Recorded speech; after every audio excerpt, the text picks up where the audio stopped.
It started 3 weeks ago when my cousin Parker called asking for help with moving to their new place. Nothing unusual there. We're pretty close and I've helped him move twice before, but this time something just feels different. Let me back up a bit. Parker and I grew up together, practically brothers. He's 2 years younger than me and we've always had each other's backs. When my mom was sick last year, he drove 4 hours every weekend to help me take care of her. So when he called about moving, saying, "Harrison, I really need your help on this one," I didn't think twice. At first, everything seemed normal. He and his wife Alina bought a house in Cedar Grove, about an hour from the city. Great school district for their daughter Serenity, bigger yard, all that stuff. They asked if I could take a few days off to help them move at the end of the month. No problem. I had some vacation days saved up and that's what family's for, right? But then things started getting weird. Small things at first, like Parker being weirdly vague about the exact moving dates. "We're still finalizing some details," he'd say, or Alina's handling the scheduling. Every time I tried to nail down specifics, he'd change the subject or say he'd get back to me. I didn't think much of it until my girlfriend Jade pointed something out during our weekly family video call. Alina was showing off their current house, talking about all the packing they needed to do, but Jade noticed some shopping bags from luxury stores in the background. Like a lot of them. When I mentioned it later, Jade said, "Isn't it weird they're buying expensive stuff right before a move?" That got me paying attention. Little things started adding up. Alina's Instagram showed them at fancy restaurants 3 times last week. Parker bought a new gaming system for the new house. They even got Serenity an elaborate dollhouse that would be a pain to move. None of this matched with their usual complaints about moving expenses and needing to budget carefully. Then came the weird requests. They asked if I could help coordinate with other family members to pack their place while they handled some paperwork for the new house. They needed specific days blocked off but wouldn't say why. Parker even asked if I could supervise the actual moving truck loading because he might have to be at the new place. My brother Silas called me yesterday, confused. "Did Parker ask you for money for the movers?" He just hit me up for $2,000, said something about a deposit. That's when alarm bells really started ringing. Parker hadn't mentioned anything about needing money to me. In fact, he'd been bragging about getting a great deal on movers just last week. I decided to do some digging. Nothing crazy, just checking their public social media. Alina's been posting these cryptic countdowns on her Instagram stories. 18 more days, with luxury shopping bags in the background. "Can't wait 2 more weeks, with a new designer purse." Parker's usually active Facebook has been quiet except for some vague posts about upcoming adventures. The weirdest part, they've been asking various family members for different things, time, money, storage space, but telling each person different dates and details. My aunt was told they're moving on the 15th. I was told the 20th. Silas got told the 25th. I tried calling Parker directly about the inconsistencies, but he gave me this long story about closing dates changing and utility complications. Maybe I'm paranoid, but it felt rehearsed, like he was prepared for questions. Everything came to a head an hour ago. I couldn't sleep, so I was scrolling through Instagram when I saw something that made my stomach drop. Alina didn't realize I could see her close friend's story. She added me months ago and probably forgot. There was a picture of a cruise ship itinerary for the exact dates they're supposed to be moving. The post was quickly deleted, but I screenshotted it. The caption read, "Can't believe we pulled it off, time for some much-needed luxury." My phone just buzzed. It's another text from Parker. "Hey man, just wanted to confirm you're all set for helping with the move. We really appreciate it. You're the best cousin anyone could ask for." I'm sitting here looking at the cruise itinerary screenshot and this text, feeling like an idiot. Part of me wants to call him out right now, but the strategic part of my brain is saying to wait and see how far they're planning to take this. They don't know that I know. Jade thinks I should confront them immediately, but I have a different idea. If they want to play this game, maybe it's time to get creative with my response. I've already texted Silas the screenshot, and he's as livid as I am. I need to think this through carefully. They've clearly put effort into planning this, whatever this is. The question is, what's my next move? My heart breaks a bit for Serenity. She's only 6, and she excitedly told me last week about how she can't wait to have me help set up her new room. She has no idea what her parents are up to. I should probably get some sleep, but my mind is racing with questions. How many other family members have they manipulated? How long have they been planning this? And most importantly, what should I do next? I have a plan forming, but I want to make sure I'm not overreacting. Has anyone dealt with something similar? What would you do in my situation? Update 1 first. Thank you all for the supportive comments on my last post. A lot has happened in the past 24 hours and I need to get this off my chest. You were all right, this goes deeper than just the cruise. After posting last night, I couldn't sleep. I kept thinking about what several of you mentioned about checking their past behavior patterns.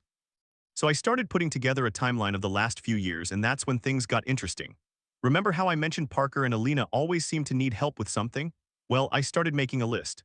Over the past 2 years, they've borrowed money from family members at least 7 times, always with a good reason: car repairs, medical bills for Serenity, house maintenance emergencies. The thing is, they never paid any of it back. They'd always have some new crisis come up right when they were supposed to repay someone. I called my brother Silas this morning and we compared notes. Turns out they've been playing us against each other. They told him they needed the $2,000 for moving expenses because Harrison couldn't help out this time. Meanwhile, they told me they had the moving costs covered but needed help with the actual move because Silas was too busy. But here's where it gets really interesting. Jade suggested checking Alina's Pinterest boards. Apparently she's not great with privacy settings. There are 2 boards, one public, filled with budget moving tips and DIY packing hacks, and one private but not private enough, titled Anniversary Cruise 2025. The cruise board was created 3 months ago, right around the time they started telling everyone they were house hunting. I reached out to my Aunt Sarah, who'd mentioned lending them money for Serenity's dental work last month. She sent me a screenshot of her conversation with Alina. The same week they got that money, Parker posted and quickly deleted a photo of a new gaming setup that had to cost at least twice what they borrowed. The more I dug, the more I found. They've been methodically working through the family, always with perfectly crafted sob stories. Last Christmas, they couldn't afford gifts because of unexpected expenses, but Alina's Instagram showed them at a ski resort that same weekend. They told everyone they were staying home sick. I made the mistake of checking my own bank statement. Over the past year, I've helped them out with almost $3,500 in small amounts, always with promises to pay back when things settled down. They never did. The worst part, I found messages in our family group chat from 6 months ago where Alina was consoling my cousin Rachel about not being able to afford a holiday for her kids. Alina wrote this long, heartfelt message about living within your means and finding joy in the simple things. While she was literally planning this cruise, I decided to do some real detective work. Called the moving company they'd mentioned to other family members. Guess what? No booking under their name. Called their current landlord. I helped them with the lease application, so I had his number. They haven't given notice about moving out. The house in Cedar Grove, I couldn't find any record of a sale. My hands were shaking when I discovered their latest move. They've apparently told different family members they're moving on 3 different dates, asking each person for help with various expenses. By my calculation, they've collected almost $12,000 from family members for this move. I was about to call Parker directly when I got another Instagram notification. Alina had posted another close friend's story, not realizing I could still see it. It was a screenshot of their cruise booking confirmation. They didn't just book a regular cabin, they got a suite with a private balcony. The cost, almost exactly what they've collected from family. Then my phone buzzed with a message from Parker. "Hey man, Alina's wondering if you could actually help us pack this weekend instead of next week. We'll need some extra hands since Sila's backed out last minute." I didn't respond. Instead, I started making calls. Turns out they've told Sila's they're moving next weekend, told my aunt it's the weekend after, and told my cousins it's at the end of the month. They've orchestrated this whole thing to get maximum help from everyone. The most revealing conversation was with Jade's sister, who works at a travel agency, not the one they booked through. She looked up average prices for their cruise dates. Apparently, there's a special anniversary package being offered for those exact dates, with couples spa treatments, private dining experiences, and exclusive shore excursions. The total cost? Almost exactly $12,000. I've gathered all the evidence: screenshots, messages, bank transfers, created a shared document with Sila's, and started adding everything we've found. The pattern is clear. They've been systematically manipulating the entire family, playing on our sympathies and willingness to help. Just now, Alina posted a public status. "So grateful for our amazing family. Can't wait for this new chapter of our lives to begin. The cruise leaves in exactly 3 weeks." They don't know that we know. They don't know that I've found everything. They don't know that their carefully constructed house of cards is about to come down. I've already spoken with Silas and we're meeting tomorrow to finalize our plan. We've thought about confronting them immediately, but I think we can do better than that. Why spoil their cruise plans when we can make sure they get exactly what they deserve? And Serenity. She's still talking about her new room, asking me yesterday if I'd help her put up her posters. That's the part that kills me. They're not just scamming us. They're involving their own daughter in this web of lies. I'll update once our plan is in motion. Let's just say their moving day is going to be very interesting indeed. Update 2. The past week had been intense, but nothing could have prepared us for what happened yesterday. After my last post, Silas and I put our plan into motion. We started by creating a group chat with everyone Parker and Alina had scammed, laying out all the evidence we had. The responses were a mix of shock, anger, and embarrassment. Aunt Sarah kept muttering, "I knew something felt off about that dental emergency." Instead of confronting them right away, we played along. Everyone pretended to still be on board with their move while secretly coordinating behind the scenes. Then, 3 days ago, we found something that changed everything. Alina posted a set of perfectly curated packing photos, labeled boxes, neatly stacked closets. But Jade's mom, who lived in their complex, saw the truth. Their apartment, not a single box, no moving supplies, nothing. Then came the text that set everything in motion. Parker messaged the family chat, "Getting the keys tomorrow, can't wait to show everyone our new home." He even sent an address in Cedar Grove. Suspicious, Silas and I drove by. It was a house for sale, one they definitely hadn't bought. A quick check with the realtor confirmed it. The next morning, Alina sent a group message about final packing day and how grateful they were for everyone's help. That's when we launched the plan. I texted back, "Hey, since you'll be busy with the movers, why don't I meet you at the new house to coordinate?" They agreed quickly, probably relieved to keep their stories separate. But instead of a house, we sent them to a rented conference room at the community center. Silas and I arrived early, setting up a projector with every piece of evidence, screenshots of their cruise booking, contradicting texts, and a spreadsheet showing the $12,000 they had scammed from family. At 2 p.m. they pulled up. I watched through the window as they hesitated, checking their phones. Then they saw me waving them inside. Parker frowned. "Harrison, what's going on? This isn't the house." I just said no, but we need to talk. Inside, 15 family members were waiting: Aunt Sarah, Uncle Mike, Rachel, Tom, even Jade's mom, who had been watching their apartment. The moment they stepped in, Alina tried to turn around, but Silas was by the door, not blocking them, just there. Parker jumped straight to his usual script: "This is a misunderstanding." That's when I clicked to the first slide, their cruise booking confirmation. Alina went pale. Next slide, their contradicting texts. Then the spreadsheet showing every excuse they'd used to get money from us. $12,000. I said it quietly, but the weight of it hit the room hard. That number wasn't just money, it was sacrifices. Rachel had canceled her kids' summer camp. Uncle Mike had postponed knee surgery. And Parker and Alina, they just sat there, shifting between fake tears and weak excuses. We just wanted to celebrate our anniversary. Everyone deserves a vacation. But then Aunt Sarah asked the one question that changed everything. "Where's Serenity?" Alina hesitated. "She's with my mother. We were going to tell her the move was delayed because of complications." Silence. They were planning to lie to their own daughter rather than admit the truth. That was the breaking point. Parker finally collapsed into a chair and muttered, "We really messed up, didn't we?"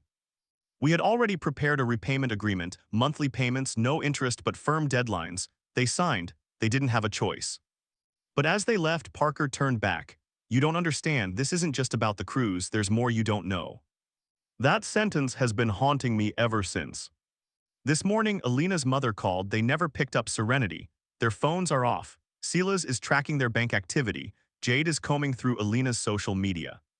And then I got a text. "You should have left it alone. Now everyone loses." I'm heading to their apartment now. Final update.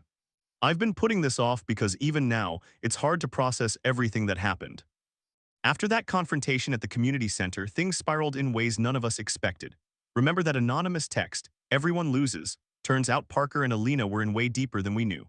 While we were focused on the $12,000 they scammed from family, we had no clue about the other $50,000 in credit card debt or the second mortgage they took out, without Alina's mother knowing. The night they disappeared, they weren't just running. They were meeting with someone they owed money to, not the kind of people you want to owe. Jade found their rushed Google searches: emergency cash loans, quick money, no credit check, leave country without a passport. The next morning, Alina's mother called. She'd found something in their apartment that changed everything. Parker had been stealing from his company for months, using it to cover gambling debts. That cruise, it wasn't just a vacation, it was their escape plan. They were planning to disappear. Silas and I had a choice: let them run or end this for good. We chose the latter. First, we took the evidence to Parker's company. They were already suspicious, but this sealed it. Within hours, his access was revoked. Then we helped Alina's mom report the fraudulent mortgage. Her forged signature proved everything.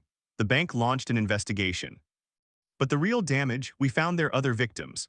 A church group, Parker's old college friends, and a school parents group, all scammed by them. We compiled everything, filed a civil suit, and the total came to nearly $85,000. And then karma hits. Facing criminal charges, Parker and Alina gave up custody of Serenity to her grandmother in exchange for avoiding jail. They never made it on that cruise. Instead, they're both working multiple jobs, drowning in debt. Parker's company pressed charges. He's doing community service and paying restitution. Alina had to sell her designer bags and clothes just to pay back what they stole. Last week, I saw them at the grocery store arguing over generic versus name brand cereal. Parker's flashy watch, gone. Alina's perfect social media life, over. They looked tired, older, defeated. When they saw me, they abandoned their half-filled cart and left. Serenity is thriving. She's in therapy, healing, and slowly asking about her parents less and less. Her grandmother gives her the stability she never had. As for the family, we're closer now. We have monthly dinners, something we never did before. When someone needs help, we ask instead of scheming. And me, I learned that justice isn't about revenge, it's about consequences. Parker and Alina destroyed themselves. We just made sure they didn't take anyone else down with them. Yesterday, I got a letter from Alina. I haven't opened it. It sits on my desk, and sometimes I catch myself staring at it. They wanted a luxury cruise and a fresh start. Well, they got a fresh start, just not the one they planned. Instead of a balcony suite, they're in a cramped one-bedroom above a laundromat. Instead of fine dining, they're clipping coupons. Instead of running, they're finally facing the wreckage they created. Sometimes, the best revenge is letting people live with the choices they made. The letter from Alina is still unopened. Maybe it stays that way.